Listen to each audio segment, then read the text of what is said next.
Hello, listeners. Welcome to A Little More Personal, the podcast, or now vlog, I guess, where I've been asking you to think like me. I'm just asking you to think. My name is Peyton Pittman, and I am going to be your host. I am so excited to share something very near and dear to my heart, and that is we are going to start a fire together.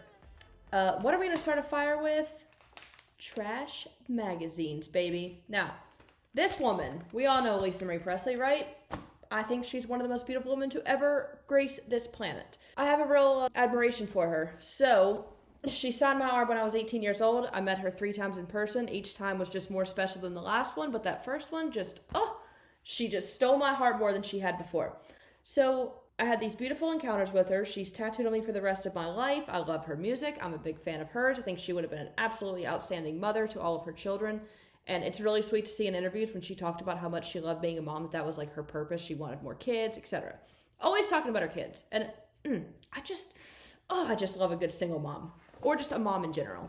A week and a half ago, I had the pleasure of going to Graceland. I live in Las Vegas, and when Lisa Marie Presley passed away, I was going to go to Calabasas, and I was like, let me not bombard the family that I'm not a part of. I'll just wait till she has a public service at Graceland. And so she did.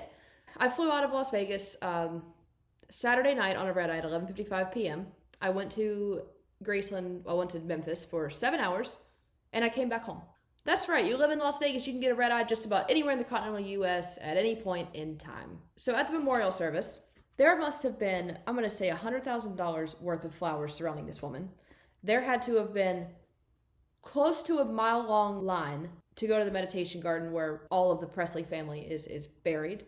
There were a ton of news outlets there, some seeming to commemorate her and some seeming to just make one last dime off of her because you can always get more blood out of the stone, and we know that American media believes that nothing sells like death. So they were there like swarms, but like I said, quite a few of them were commemorating her in respectful ways.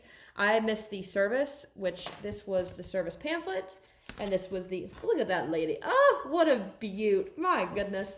This was her lineup. She had quite the lineup. Alanis Morissette, Axl Rose, her daughter, which I saw online that she was not able to speak, and that just broke my heart more than it was for that entire family. I just cannot imagine. Jerry Schilling, who was Elvis's just right-hand guy back in the day. The Duchess of York. Like, Lisa, you had a lineup, baby.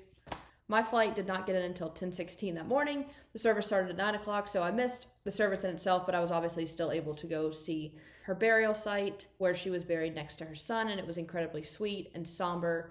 And Graceland was truly a whole mood of its own that day. I've been to Graceland a handful of times. And to be quite honest with you, it was just this feeling of love. Everywhere that you went on the Graceland property, you could feel this sense of like communal love in the air. That's the best way that I know how to describe it. And I don't know that I've ever felt that emotion. Like I've never felt emotion permeate from other people that I did not know the way that I did being at Graceland that day. It was one of the most outstanding things I've ever felt. And it was incredible to be a part of it and get to go pay my respect to somebody that meant quite a bit to me. Now, with that being said, obviously I hold Lisa Marie Presley in a very high esteem. I dig that woman. Quite honestly, I planned on being her 5th husband. It didn't seem like it was going to work out that way. And now they tell me it's not going to happen. I don't know. But anyhow, so she's tattooed on me for the rest of my life. That is my favorite tattoo of all of them. And she has a very special place in my heart. I think that my encounters with her truly did change the trajectory of my life. So glad to have had those encounters. And let's get down to why we're here. Let's burn this damn magazine. But first we have to find out why we're burning it, huh? This was one of the most unbelievable things that's ever happened in my adult life. Now, I don't want you to judge me. I don't want you to think that I'm buying trash magazines. Okay, Star, People, Insider, all those trash magazines, I do not want you to ever think, please, you can think anything you want, but please don't ever think that I would buy a trash magazine. But I came home today and I checked my mail and I had 3 trash magazines in my mailbox waiting on me. And it was very bizarre because today is Lisa Marie Presley's birthday, and I think in honor of her birthday, we should do something very respectful, and that is we're going to treat this magazine, this trash magazine, we're going to treat it exactly for what it's worth. And you got to wait till the end, or you can fast forward if you don't want to hear the explanation of it, that's fine. But it's going to be fun, so stay tuned if you'd like. I don't know how these got in my mailbox. My name and my apartment, my address are down here. So somebody subscribed me to trash magazines Star in particular. I don't know what happened, but here we are, and I have been waiting for this dream to come true for freaking years. So on somebody else's dime, I am getting to bring to you one of my grandest dreams. Here we go. This Trash magazine cover says, Lisa Marie's deathbed confession. Let's read how ignorant trash magazines have gotten over the years, shall we? Here's the article. First of all, what kind of sense does it make? Hear me out on this. Got a qualm. I have a lot of qualms with media, and that's pretty much what this... I'm getting off topic. Okay. They choose this photo. Now, like I said, I think I prefaced this anyways. I don't recall. I think I did. I personally believe that Lisa Marie Presley is one of the most beautiful women to ever grace this earth. I truly... Oh my God, that woman makes my heart beat so freaking fast. They chose this photo, though. Not her best look. But then on the inside, again, we gotta sell trash magazines. We gotta sell them somehow. So I'm assuming the people buying these trash magazines are the same ones with no self-worth, or low self-worth, or the ones that have incredibly bad image problems of themselves and had to project that on bringing somebody else down. Because on the inside, oh, look at that. Look at that lovely lady. That's failure number one of trash magazines. All right, so the article is called Lisa Marie, No More Secrets. Because nothing, let me tell you guys, nobody has facts like Star Magazine. Like, I'm really surprised that a Star Magazine reporter, I use that term loosely, but we'll call her a reporter. I'm so surprised that nobody that reports for Star Magazine has never won a Nobel Peace Prize or a Pulitzer Prize. Unbelievable. We gotta talk to somebody about that, guys. Get somebody nominated up in there. Lisa Marie Presley's appearance was alarming at the Golden Globe Awards. I can't even make it through the first sentence.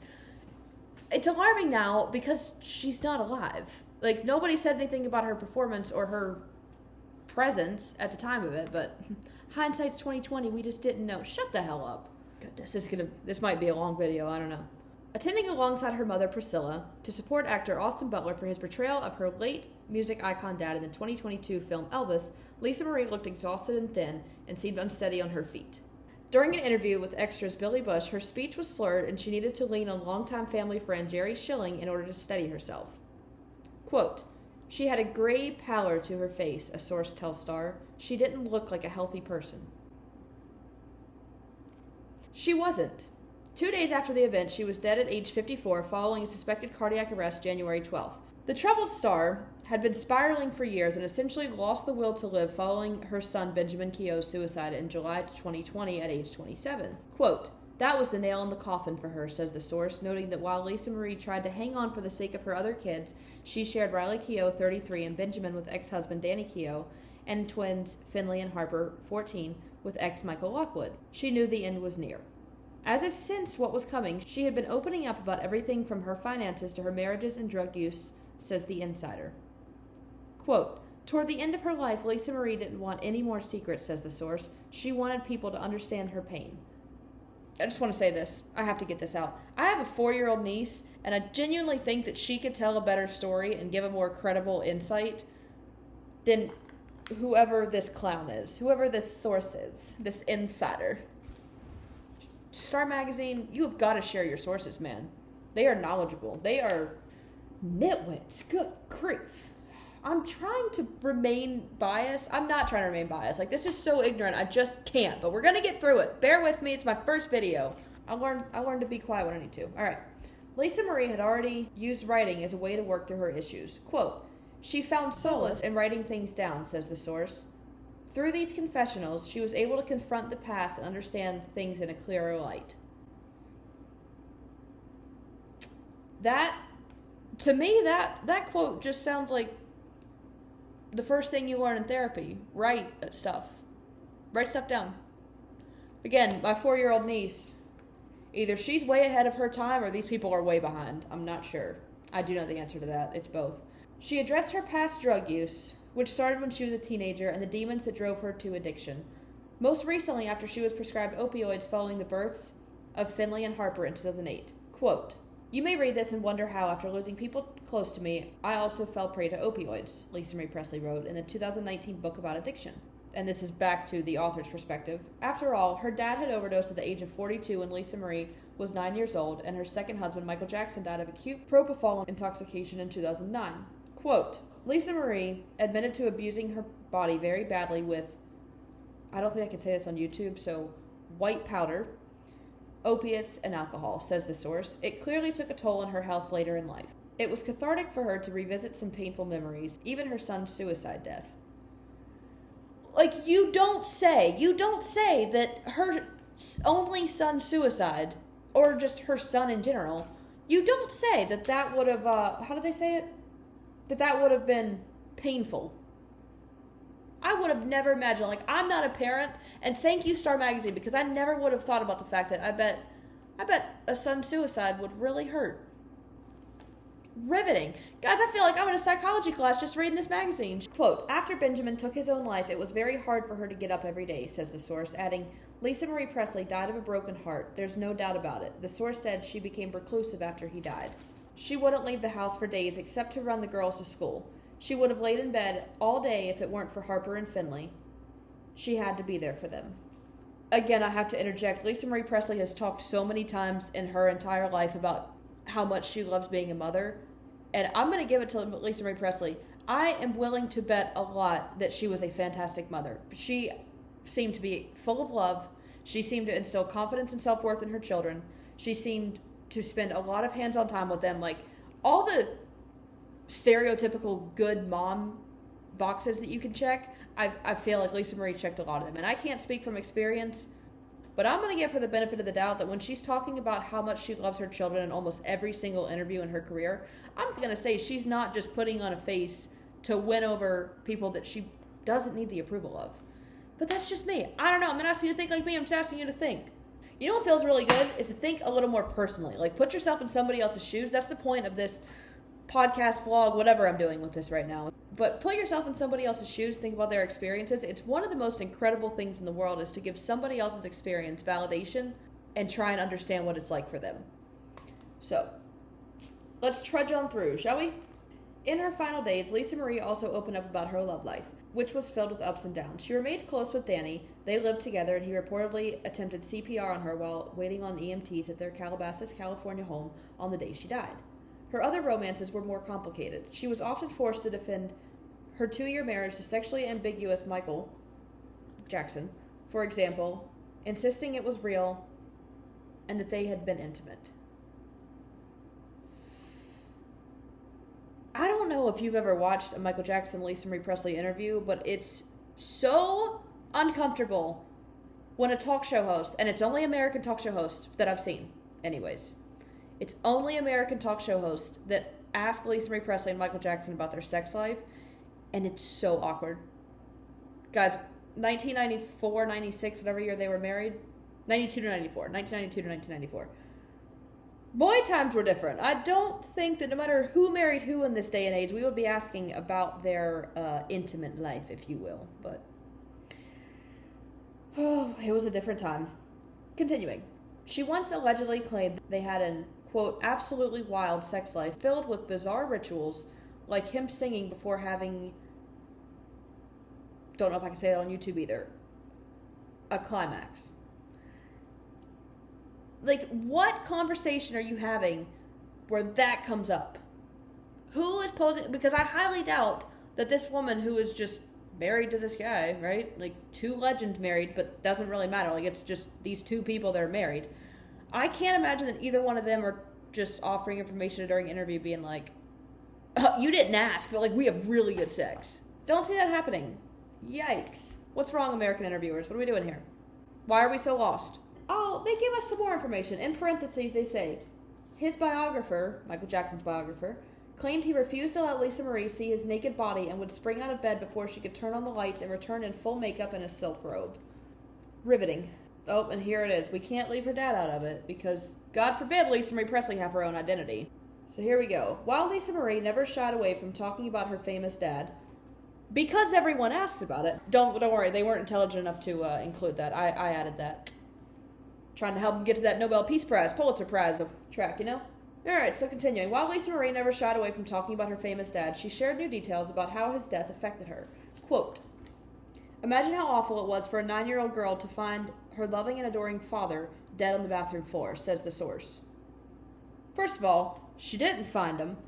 And second of all, Could you come up with a more broad, like, this is how I know that the feeling of empathy is getting extracted from us, because trash magazines, whoever's buying this crap or whoever sent me this, I don't understand, why is my name on here?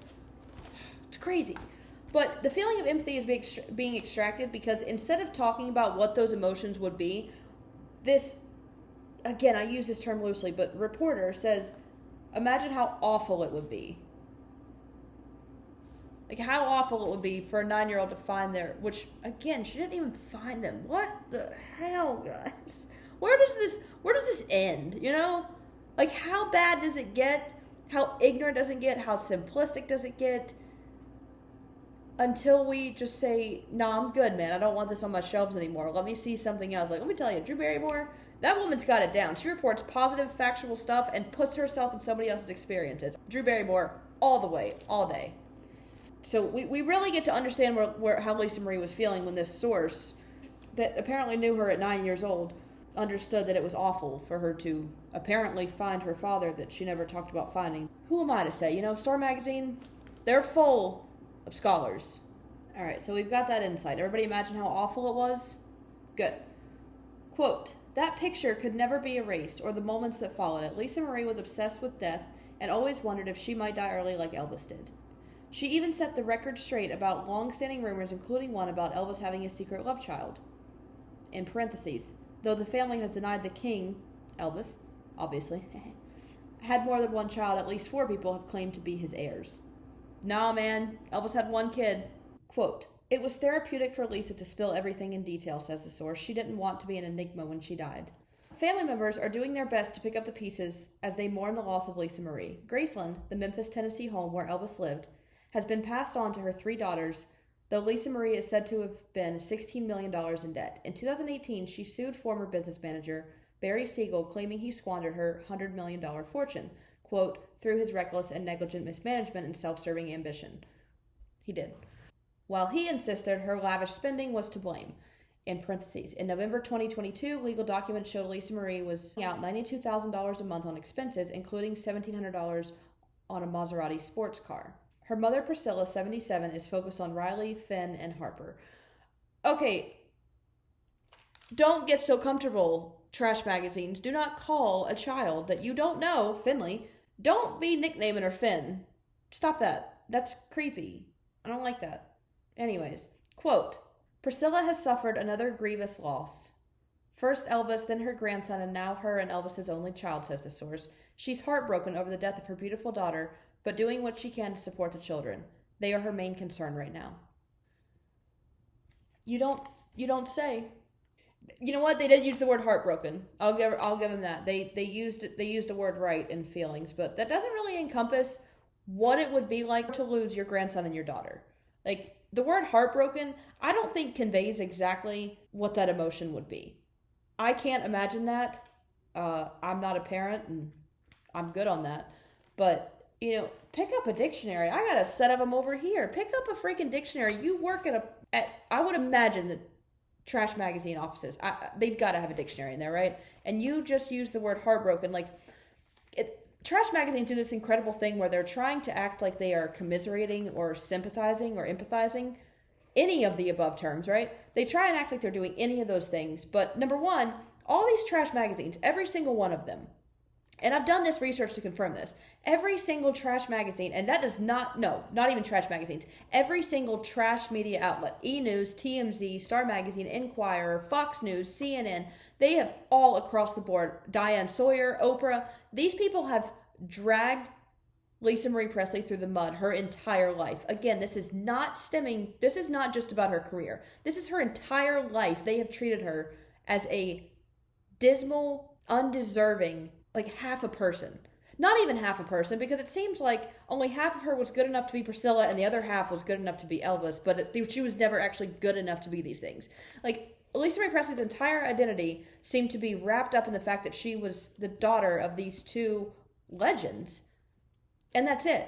Like, forget the fact that she had really rockin' music, man. She had some freaking ragers. Her album Storm and Grace, her album Now What? She had some good stuff. And she wrote all of this music. Not all of it by herself, but she co-wrote these songs or wrote them by herself, either way. Again, she seemed to be an absolutely fantastic mother. Like, I got a thing for moms that you can just tell from the way that they are with their children, the way that they talk about them, that they care and that they are present, that they are good parents. And, man, there's this... you really want to feel some heartbreak. There's this video on Lisa Marie Presley's Instagram, according to Lisa Marie, is that Lisa Marie and her daughter Riley's song was Tiny Dancer. And for, I believe it was Riley's birthday, Lisa Marie surprised Riley with this video of the two twins and Lisa Marie singing Tiny Dancer. Watch it and feel it, man. It is absolutely astounding what that video will do to your heart. It's so sweet. Oh, it's just so heart-melting, man. If you don't cry, I don't cry a lot at, like, watching other people's stuff. Like, I can commiserate very easily. I can put myself in their shoes to the best of my ability. Very seldomly do I cry because of somebody's experience. And, like, watching Riley Keough react in this way, you can just hear the love in all three of the girls' voices, and then you can see, like, how much it meant to her. Oh, beautiful experience. In honor of Lisa Marie's 55th birthday, what we're about to do is not out of disrespect. And also what we're about to do is going to be recorded on TikTok. So we're going to have some... Oh, look at my background today. Me and Lisa Marie Presley. Look how cute. 18-year-old Peyton with that lovely lady. Oh my God, it's after midnight. Ugh. Don't tell anybody this is going out the day after her birthday. I procrastinate a lot. But, like I said, this upcoming activity, I think it's something that she would have been on board with, because we are getting rid of one trash magazine that is out there doing nothing good for anybody. In particular, they have Star Magazine alone has made so much freaking money off of this woman. There is no reason to let this copy just run amok and end up in somebody else's hands. I don't want this copy. I've done everything. I have torn it apart the best I can. I hope that I have done a good job explaining it. And if you don't mind, I'm going to go grab a lighter and let's go have some fun. Let's go treat this magazine exactly how it deserves to be treated.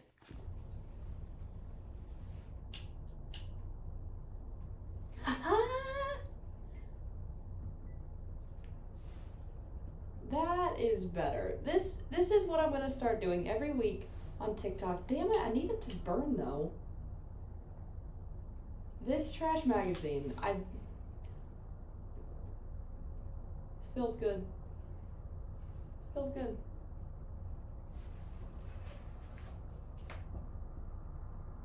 No, Star Magazine. You've done enough damage. If you didn't catch that, my water bottle in the back, safety first. I mean, it's eventful, but it's not what I wanted. I wanted this to be more dramatic. Oh, there we go. That's better. We'll just sit here and let it burn. Star Magazine, I hope that you see this. This is exactly what you're worth to our society. You lie to us. We pay to get lied to. What are we doing, guys? Be better. This was fun. Thank you for joining.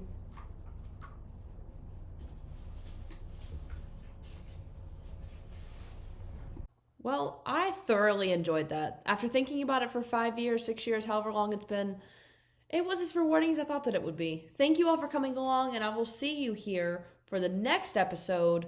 Who knows what it's going to be, but in the meantime, happy birthday, Lisa Marie Presley. And to the Presley family, there has not been a day since her passing that you have not been on my mind. So I hope that you are having a healthy grieving process.